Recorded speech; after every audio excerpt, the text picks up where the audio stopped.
The simmering tension between rap royalty T.I. and the indomitable 50 Cent has erupted into a full-scale generational war, pulling T.I.'s sons, King Harris and Domani Harris, directly into the crossfire. What began as a simple challenge for a versus battle has mutated into a complex family saga, forcing the Atlanta patriarch to have a difficult conversation with his children about crossing unspoken lines. The internet is currently dissecting every bar, every meme, and every social media move, with fans desperate to understand the nuances of this escalating conflict. To truly grasp the gravity of the situation, we must rewind to the very spark that ignited this powder keg. Versus was originally conceived as a platform to celebrate and reconcile musical legacies, not to sow discord. Yet the foundational grudge between T.I. and 50 Cent was laid during the isolation of the COVID-19 pandemic, when T.I. persistently lobbied for a head-to-head beat battle. The G-Unit architect, however, remained largely indifferent, dismissing T.I.'s propositions with a notable lack of enthusiasm. To comprehend how King and Domani found themselves launching lyrical missiles at one of hip-hop's most formidable figures, we must journey back to early 2026, when the theoretical became dangerously personal. At the heart of the dispute lies a proposed versus confrontation. T.I. has been vocal in recent interviews, notably on the $1 Million Worth of Game podcast, alleging that 50 Cent privately gave his blessing for the event, only to retreat once the news became public. According to T.I., this about-face was a fundamental betrayal that cost 50 his respect. This wasn't a fleeting whim. T.I. had been agitating for this specific showdown for years, dating back to the pandemic's peak when versus was a cultural lifeline. He even used a birthday greeting to 50 Cent as an opportunity to issue a public challenge, daring him to sit across a table and let their catalogs do the talking. But 50 Cent was unmoved. He articulated his disinterest on the Morning Hustle show, framing versus as a quarantine novelty, a pastime for a housebound world that lost its relevance once society reopened. Yet T.I. proved relentless, a dog with a bone.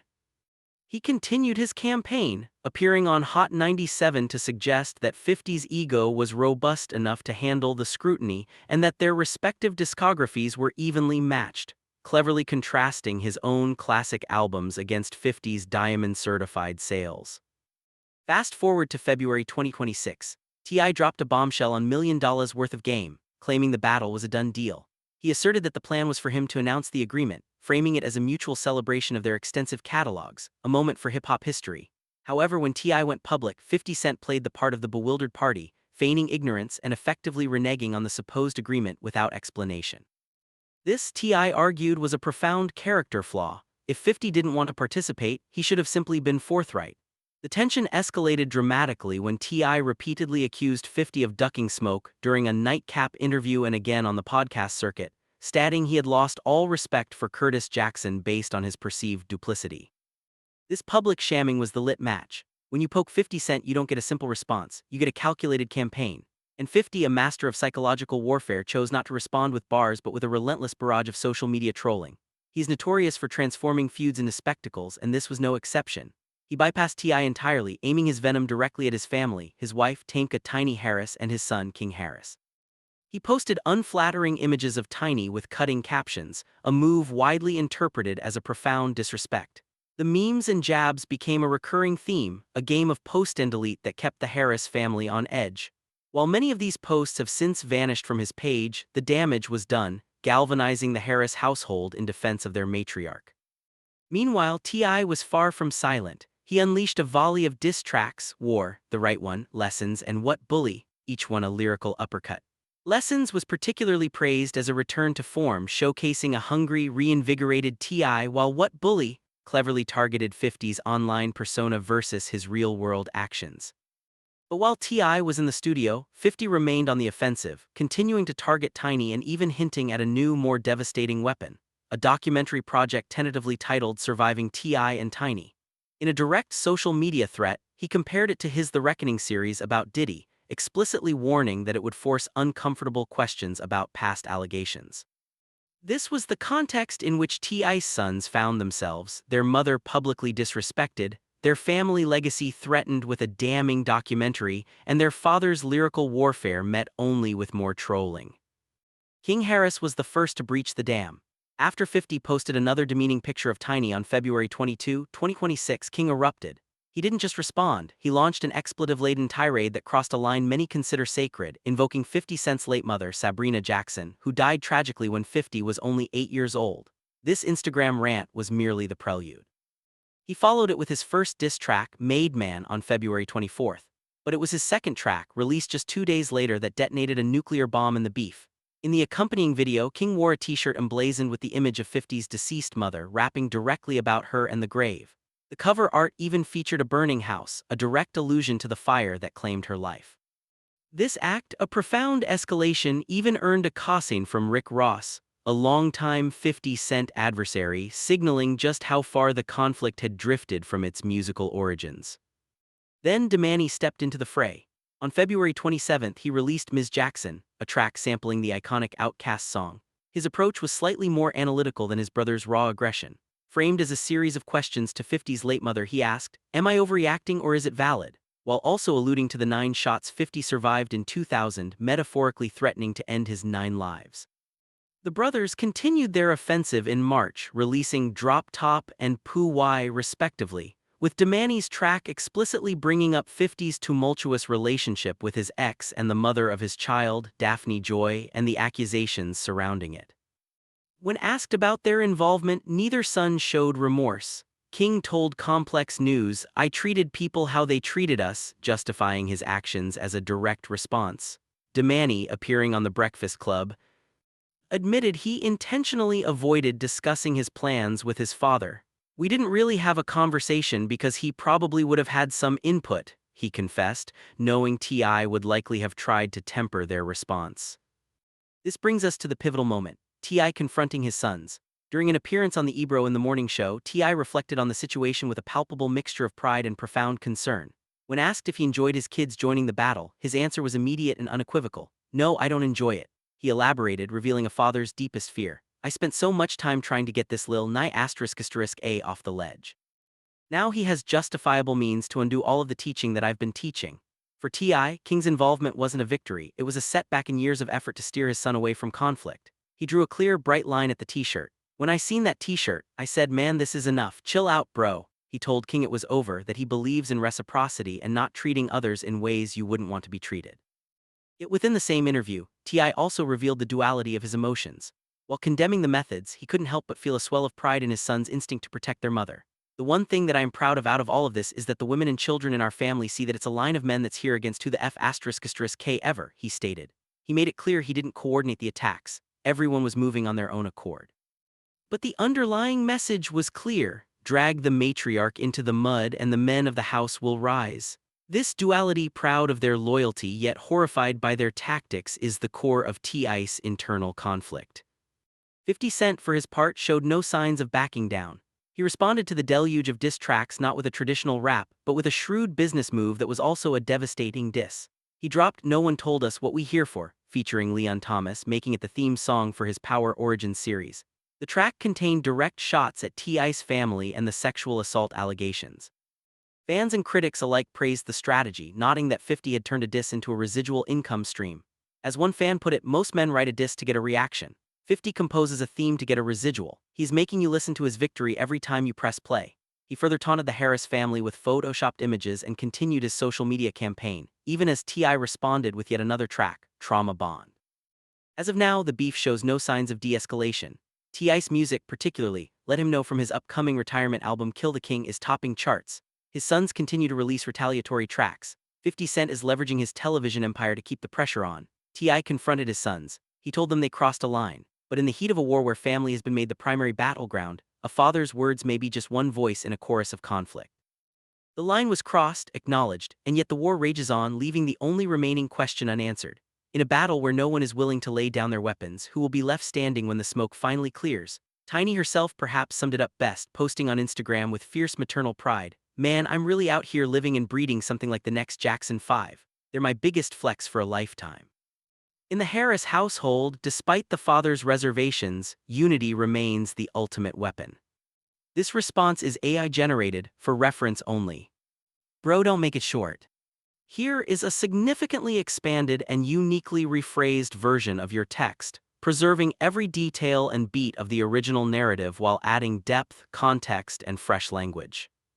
The intricate and rapidly escalating conflict between hip-hop patriarch T.I. and the notoriously relentless 50 Cent has transcended the boundaries of a simple rap beef, evolving into a sprawling, multi-generational family saga that has pulled T.I.'s sons, King Harris and Domani Harris, directly into the line of fire. What initially manifested as a straightforward, almost ceremonial challenge for a Versa's platform showdown has mutated into a deeply personal and volatile war, one that has forced the Atlanta-based icon to sit his children down for a difficult and necessary conversation about where the boundaries of respect and retaliation actually lie. The digital landscape is currently dissecting every single bar, every social media post, every deleted meme, and every calculated move, with an audience of millions desperate to understand the intricate nuances of how a proposed celebration of catalogs devolved into a conflict involving deceased mothers, threatening documentary projects, and a family standing 10 toes down against one of the most powerful figures in entertainment history. To truly comprehend the gravity of what is unfolding in real time, we must rewind all the way back to the initial spark that ignited this powder keg and walk through every single detonation that followed. Versus, the popular musical combat platform, was originally conceived and engineered as a means to celebrate legacies, to foster reconciliation, and to allow icons to bask in the glow of their respective discographies in a spirit of friendly competition, not to sow the seeds of enduring discord and personal animosity. Yet paradoxically, the foundational grudge that has now erupted into open warfare between T.I. and 50 Cent was laid during the strange and isolating years of the COVID-19 global pandemic. It was during this time that T.I. first began persistently and publicly lobbying for a head-to-head beat battle against the G-Unit mogul, viewing it as a cultural moment that needed to happen. The Queens-born architect of hits like In Da Club and Many Men, however, remained largely indifferent to these calls, consistently dismissing T.I.'s propositions with a notable and almost dismissive lack of enthusiasm. To comprehend the chain of events that ultimately led to King and Domani launching lyrical missiles at one of hip-hop's most indomitable and vengeful figures, we must transport ourselves back to the early months of 2026, when the theoretical battle lines became dangerously personal, and the conflict jumped off the screen and into the very fabric of the Harris family household. At the absolute epicenter of this entire dispute lies a proposed Versus confrontation that, according to T.I., was agreed upon and then subsequently sabotaged.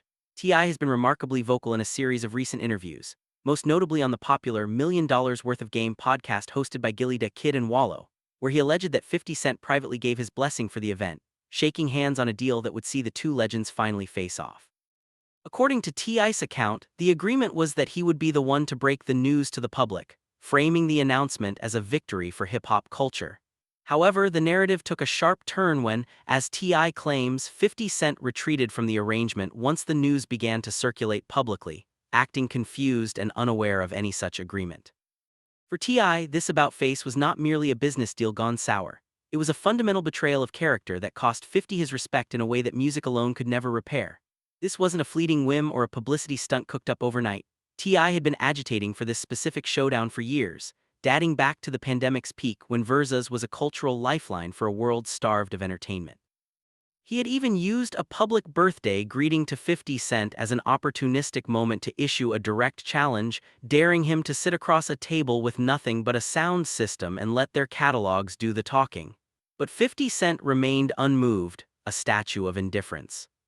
He articulated his disinterest during an appearance on the Morning Hustle radio show, framing Versus as a novelty of the quarantine era, a pastime for a housebound world that had lost its relevance and appeal once society creaked back open and live performances resumed. Yet T.I. proved to be relentless, a dog with a bone that he refused to bury. He continued his campaign across various platforms, appearing on Hot 97 to suggest that 50's famously enormous ego was robust enough to handle the scrutiny of a side-by-side comparison, and that their respective discographies were far more evenly matched than casual observers might assume. In a particularly clever rhetorical move, he contrasted his own collection of classic, cohesive albums against 50's diamond-certified sales figures, suggesting that quality and quantity were two different metrics altogether. Now, let us fast forward directly to February 2026, a month that will likely be remembered as the point of no return in this escalating conflict. T.I. dropped a bombshell during another appearance on $1 million worth of game, claiming that the battle was not just a possibility but a done deal. He laid out a detailed narrative for the hosts and the listening audience, asserting that the plan had been for him to announce the mutual agreement publicly, framing the entire event as a celebration of their extensive and influential catalogs, a moment that would stand as a highlight in the annals of hip-hop history. According to T.I., this was supposed to be about two giants recognizing each other's contributions to the culture. However, when T.I. followed through on his end of the supposed bargain and went public with the news, 50 Cent played the part of the bewildered and detached party.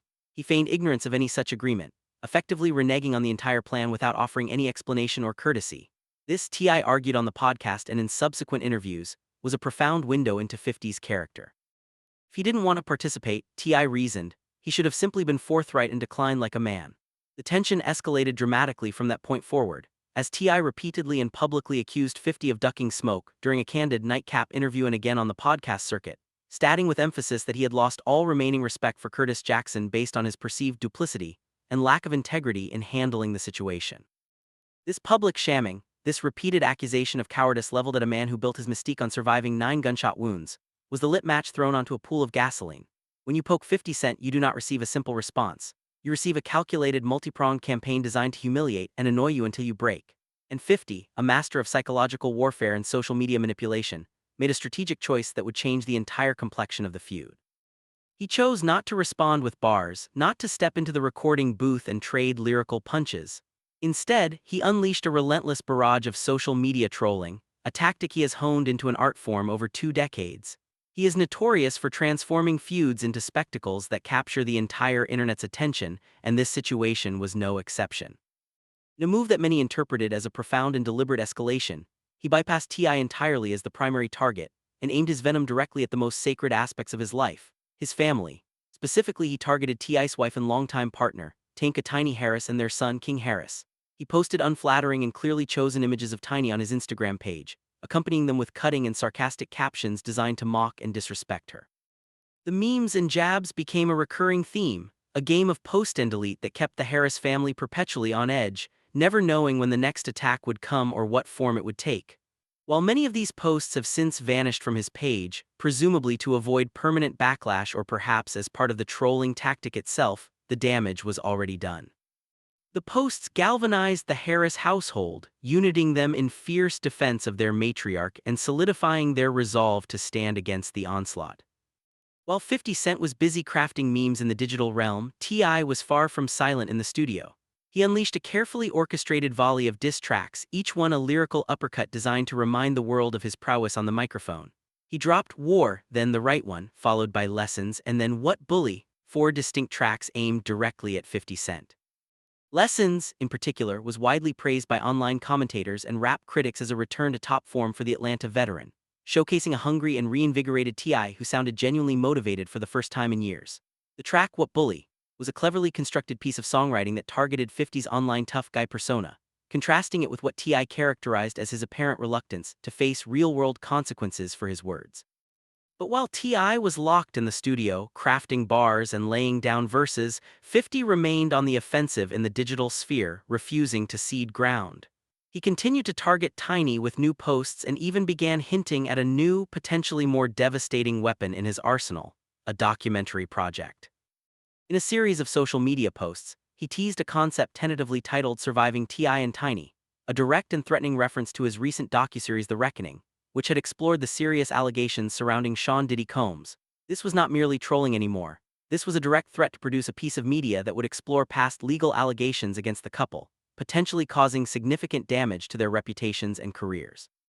In one particularly pointed Instagram post, 50 warned that this documentary would force uncomfortable questions, explicitly mentioning the 20 sexual assault cases that have been a part of the public narrative surrounding T.I. and Tiny.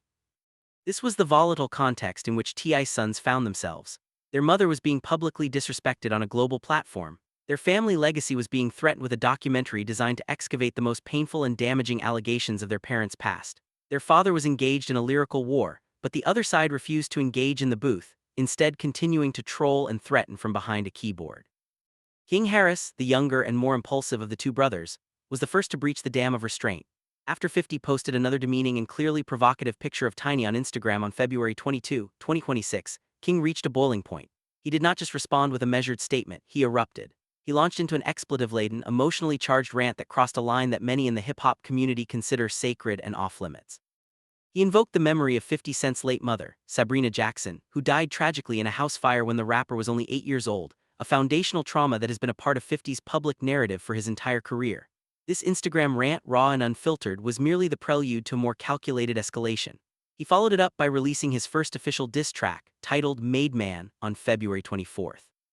But it was his second track, released just 2 days later on February 26th, that detonated a nuclear bomb in the middle of the already volatile beef. In the accompanying music video, King Harris wore a black t-shirt emblazoned with the image of 50 Cent's deceased mother, Sabrina Jackson. As he rapped, he made direct references to talking about mothers and to 50's mother being in the grave. The cover art for the track even featured imagery of a burning house, a direct and unmistakable allusion to the fire that claimed her life. This act, this visual representation of crossing the ultimate line, was a profound and deliberate escalation that shocked many observers. It even earned a public caution from Rick Ross, a man who has engaged in his own lengthy and bitter feud with 50 Cent, signaling just how far the conflict had drifted from its musical origins into the realm of deeply personal and familial warfare. Then Domani Harris, the older and often more measured of the two brothers, stepped into the fray with his own approach. On February 27th, he released a track titled Ms. Jackson, a clever play on words that sampled the iconic Outkast song of the same name. His lyrical approach was slightly more analytical and framed as inquiry rather than outright assault. He structured the track as a series of questions directed at 50 Cent's late mother, opening with the line, "Am I overreacting or is it valid?" This framing suggested a desire to understand the roots of 50's behavior rather than simply attacking him. However, the track also contained sharp edges. Domani alluded to the 9 shots 50 Cent survived in the infamous 2000 shooting, employing a metaphor about a cat having 9 lives and suggesting that his might be running out. The brothers continued their coordinated offensive into March, releasing more tracks in response to 50's continued trolling. King dropped Drop Top, and Domani released Pooh Why, a title and track that sampled the Power theme song in a direct act of musical defiance.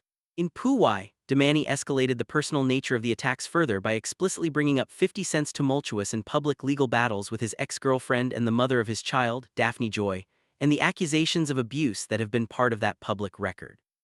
The cover art for the track appeared to feature one of Daphne Joy's own social media posts detailing her allegations.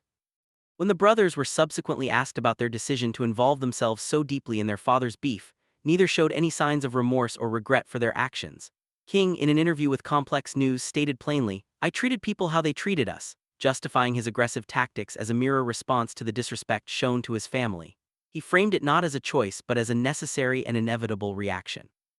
Domani, appearing on the influential Breakfast Club radio show, was even more revealing about the family dynamics at play. He admitted that he had intentionally avoided discussing his plans with his father before releasing his tracks. "We didn't really have a conversation because he probably would have had some input," Domani confessed, acknowledging that he knew T.I. would likely have tried to temper their responses or steer them in a different direction. By not asking, he preserved his ability to act according to his own convictions, even if it meant going against what his father might have wanted. This brings us directly to the pivotal moment that serves as the central thesis of this entire narrative. T.I. confronting his sons, King Harris and Domani Harris, about crossing the line with 50 Cent. During an appearance on the Ebro in the Morning Show, T.I. was asked to reflect on his son's involvement and his feelings about the entire situation. His response was a masterclass in emotional duality, revealing a man torn between the primal pride of a father whose sons defended their mother, and the deep, rational concern of a parent who has spent years trying to guide his children away from the very behaviors they were now exhibiting. When asked directly if he enjoyed watching his kids jump into the battle, his answer was immediate, unequivocal, and devoid of hesitation. "No, I don't enjoy it," he stated firmly. He then elaborated, pulling back the curtain on a father's deepest fears and frustrations. "I spent so much time trying to get this lil Nye **A off the ledge," he said, referring specifically to King and the challenges he has faced in his young life. "Now, he has justifiable means to undo all of the teaching that I've been teaching." For T.I., King's enthusiastic participation in the beef wasn't a victory or a point of pride. It was a significant setback in years of effort to steer his son away from conflict, to teach him emotional regulation and strategic thinking. He drew a clear, unambiguous, bright line at the moment he saw the t-shirt. "When I seen that t-shirt, I said, man, this is enough, chill out, bro. He told King in no uncertain terms that it was over, that he needed to let the stuff go. He explained that he is a firm believer in reciprocity, in treating people the way you want to be treated, and that the t-shirt violated that fundamental principle. Yet within the very same interview, almost in the same breath, T.I. also revealed the other side of his emotional coin, the side that no amount of fatherly concern could completely extinguish. While he condemned the methods and worried about the consequences, he couldn't help but feel a swell of profound, almost primal pride in his son's instinct to protect their mother at all costs. The one thing that I am proud of out of all of this is that the women and children in our family see that it's a line of men that's here against who the F***K ever, he stated with emphasis. He made it explicitly clear that he had not coordinated any of the attacks. Everyone was moving on their own accord, following their own instincts and sense of justice. But the underlying message to anyone watching was unmistakable. If you drag the matriarch of this household into the mud, if you disrespect the mother of his children in a public forum, the men of the house will rise to meet you, whether their father sanctions it or not. This duality, the profound pride in their loyalty juxtaposed against the horror at their tactics and the fear for their futures, is the absolute core of T.I.'s internal conflict. He is proud of the men they are becoming, but terrified of the paths they are choosing to walk. 50 Cent, for his part, has shown absolutely no signs of backing down or de-escalating the situation. He responded to the deluge of diss tracks from T.I. and his sons not with a traditional rap response, but with a shrewd and calculated business move that also functioned as a devastating artistic diss. He dropped a track titled No One Told Us, What We Here For, featuring Leon Thomas, and in a stroke of genius, made it the official theme song for his Power Origins television series. The track contained direct and pointed shots at T.I.'s family and the sexual assault allegations that have dogged them. Fans and industry observers alike praised the strategy, noting that 50 had managed to turn a diss track into a residual income stream. As one fan eloquently posted on X, most men write a diss to get a reaction. 50 composes a theme to get a residual. He is making you listen to his victory every time you press play. It was a move that exemplified 50's unique ability to blend art, commerce, and conflict into a single, profitable package. He further taunted the Harris family with additional photoshopped images and continued his social media campaign, even as T.I. responded with yet another track, Trauma Bond, proving that neither side was willing to be the first to lay down their weapons. As the situation currently stands in mid-March 2026, this beef shows absolutely no signs of natural resolution or de-escalation. T.I.'s own music, particularly the track Let Him Know from his upcoming and highly anticipated retirement album Kill the King, is currently topping urban radio charts and streaming platforms across the country. His sons continue to release retaliatory tracks, responding to every perceived slight and every new 50 Cent post. 50 Cent is leveraging his considerable television and production empire to maintain pressure on multiple fronts, dangling the threat of a documentary and ensuring that his diss track remains attached to a popular television show. T.I. confronted his sons. He told them in no uncertain terms that they had crossed a line, specifically pointing to that t-shirt as the moment of excess. But in the heat of an active war where family has been made the primary battleground, a father's concerned words may be just one voice in a loud and chaotic chorus of conflict. The line was crossed, it was acknowledged by the patriarch, and yet the war continues to rage with no end in sight. This leaves the only remaining question hanging in the air, unanswered and perhaps unanswerable. In a battle where neither side is willing to lay down their weapons, where every escalation is met with further escalation, who will be left standing when the smoke finally clears? And at what cost will that victory be achieved? Tiny herself perhaps summed up the family's unified stance best, posting on Instagram with fierce and unapologetic maternal pride. Man, I'm really out here living and breeding something like the next Jackson 5. They're my biggest flex for a lifetime. In the Harris household, despite the father's reservations about methodology and his fears about consequences, the ultimate takeaway is unity. They are standing together, 10 toes down, against whatever comes next. And in a war like this, that unity may be the only weapon that matters.